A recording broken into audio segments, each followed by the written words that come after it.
Tuhan bersamamu. Inilah Injil suci menurut Lukas.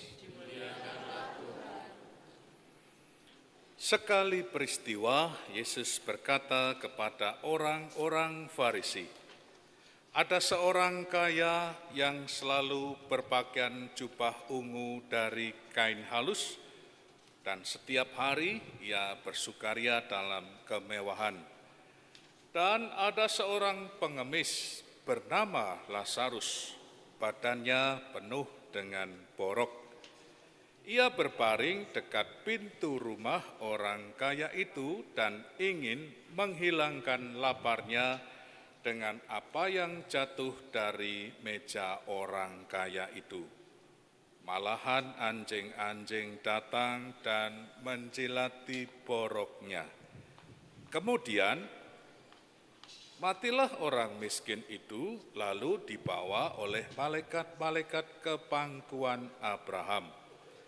Orang kaya itu juga mati lalu dikubur. Sementara menderita sengsara di alam maut, ia memandang atas, dan dari jauh dilihatnya Abraham dan Lazarus duduk di pangkuannya.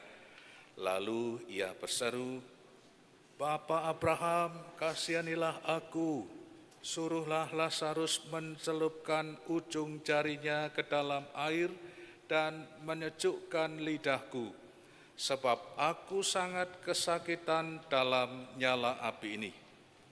Tetapi Abraham berkata, 'Anakku, ingatlah, engkau telah menerima segala yang baik semasa hidupmu, sedangkan Lazarus segala yang buruk.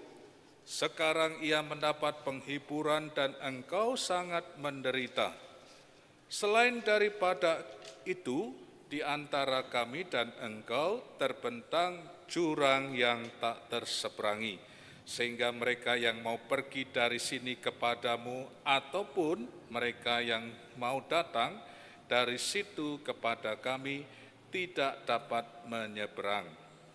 Kata orang itu, 'Kalau demikian, aku minta kepadamu Bapa, supaya engkau menyuruh dia ke rumah ayahku, sebab masih ada 5 orang saudaraku, supaya ia memperingatkan mereka dengan sungguh-sungguh, agar mereka kelak jangan masuk ke dalam tempat penderitaan ini.'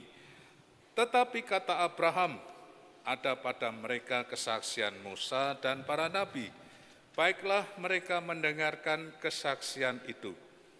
Jawab orang itu, 'Tidak, Bapak Abraham, tetapi jika ada seorang yang datang dari antara orang mati kepada mereka, mereka akan bertobat.'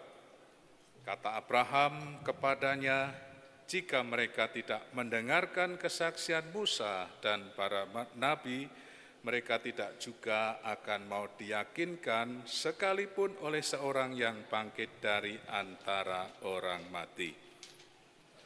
Demikianlah sabda Tuhan.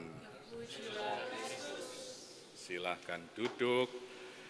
Saudara-saudari yang dikasihi Tuhan, para suster, selamat hari Minggu. Dan pada hari ini kita di bulan September merayakan Ekaristi bersama. Pada saat ini di samping saya ada tulisan huruf 363, dan itu menjadi tanda perhitungan mundur 1 tahun 365, sehingga kemarin lusa hari Jumat diperingati 99 tahun Gereja Santo Antonius Padua Kota Baru. Tepuk tangan dulu. Selamat untuk kita semua, dan ada maskot dan juga logo di sini dipakai untuk persiapan 1 tahun nanti, tahun 2026, usia 100 tahun Paroki Kota Baru. Dan pada saat ini Bapak Ibu sekalian hadir, juga ada paroki yang datang dari Cengkareng, Jakarta. Ada? Di mana? Di luar? Oh iya, banyak sekali itu di sana. Selamat datang Bapak Ibu. Jauh ya. Saya dulu tugas di Jakarta Timur, Santa Ana Duren Sawit. Baiklah, pada hari ini juga hadir 3 pasangan yang akan mengikrarkan pembaruan janji perkawinan.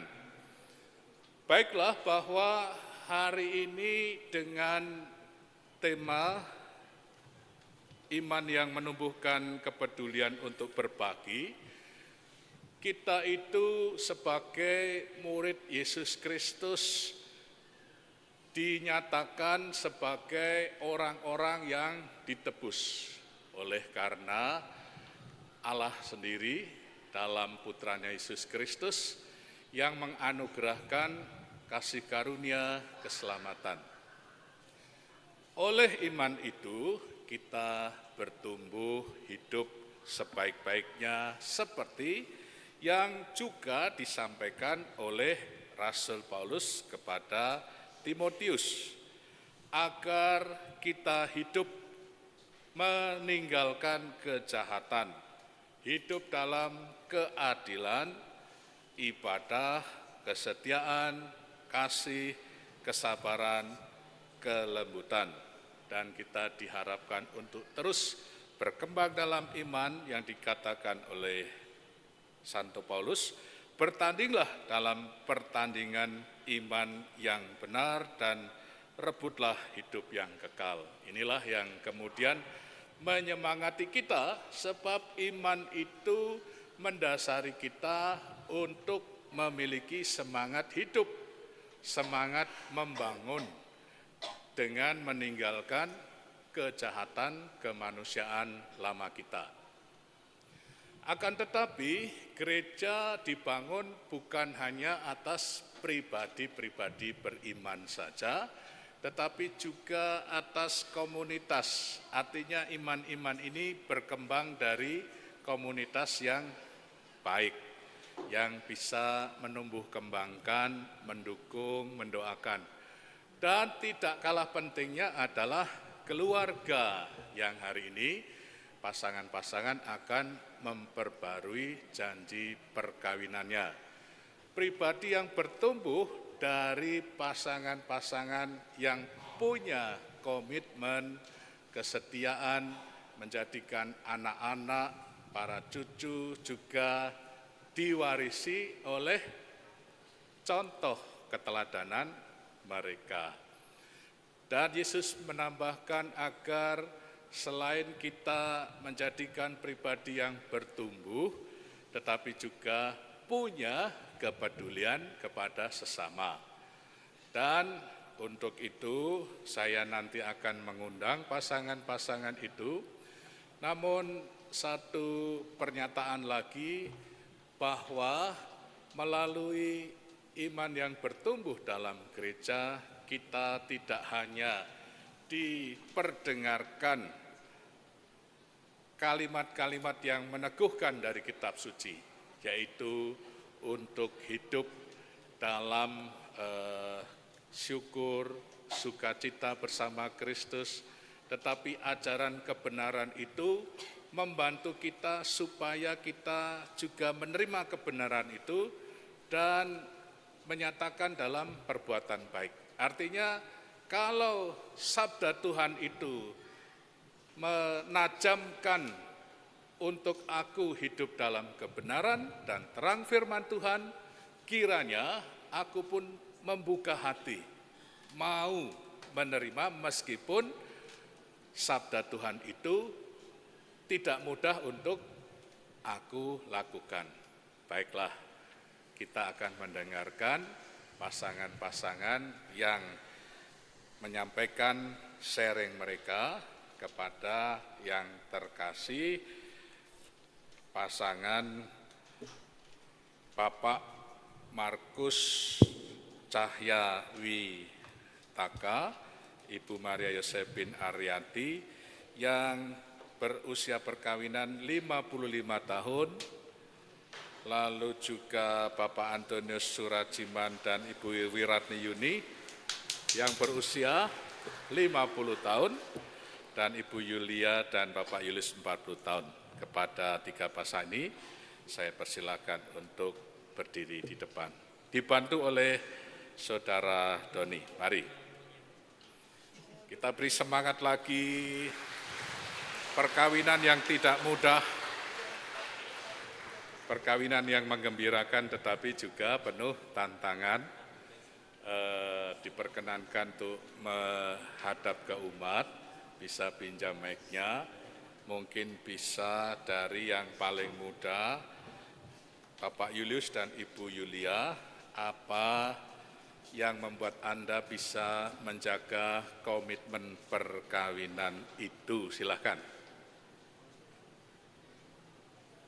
Terima kasih Romo. Saya nama Julius Murjito, istri saya Yulia Sriati Rismintari. Usia perkawinan kami 40 tahun.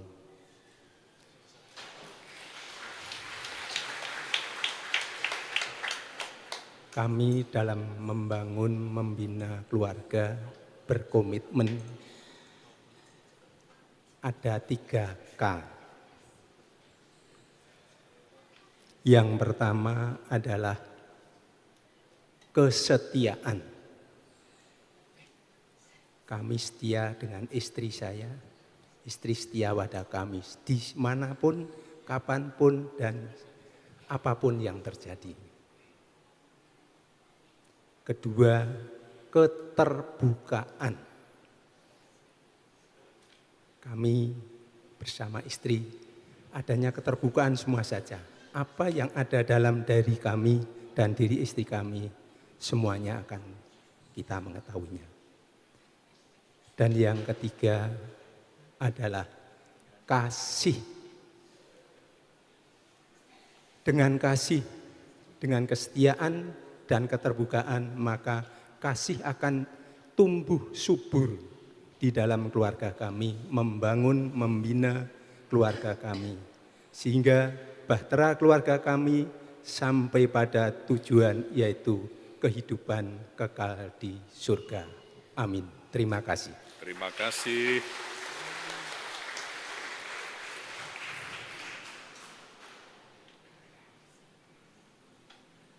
Silakan Bapak Antonius dan Ibu Wiratni. Selamat siang Bapak Ibu, Suster Budha, Romo semuanya. Kami dari lingkungan Alusius, nama Bapak Antonius Surajiman, saya Maria Teresia Wiratni Yuni. Saya punya anak 4, cucu 10. Semoga Tuhan selalu mendampingi dan membimbing semua anak-anak cucu kami, diberi kesehatan, kelancaran, kebersamaan, kerukunan, dan kesetiaan, serta kesabaran. Semuanya itu kami serahkan pada Tuhan kami, Yesus Kristus. Saya kira saya cukup sekian. Terima kasih Romo. Terima kasih. Silakan Bapak Markus dan Ibu Maria. Selamat pagi hadirin sekalian. Pagi.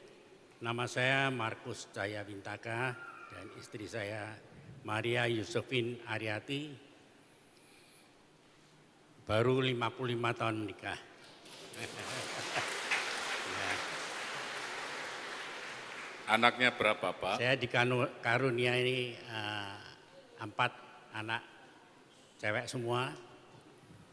Dan yang 3 dari luar negeri, maka dari itu yang dapat hadir hanya satu keluarga yang duduk di belakang saya, anak menantu dan 2 orang cucu.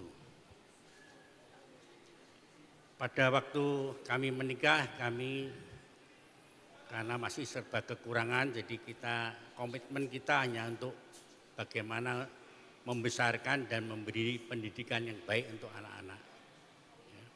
Itu Jadi untuk saya keluarga yang paling penting di samping mengarahkan keluarga untuk tetap setia pada gereja dan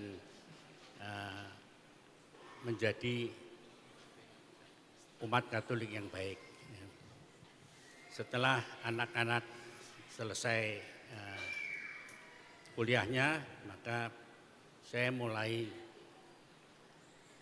fokus untuk berbagi pada sesama. Ya. Jadi saya rasa berbagi pada sesama itu sangat penting karena dengan begitu kita dapat membagi apa yang setelah kita peroleh dari Tuhan pada sesama yang memerlukan. Sekian, terima kasih. Terima kasih Bapak Markus. Usia berapa Pak Markus? Bagaimana? Usia berapa? Baru 80 tahun. Pak Markus ini sharingkan dia masih berbagi. Tadi saya tanya, Bapak sudah pensiun, saya kegiatannya di Rotary Club dan Palang Merah Indonesia. Semoga Bapak Ibu sekalian, Pak Sani selalu diberi kesehatan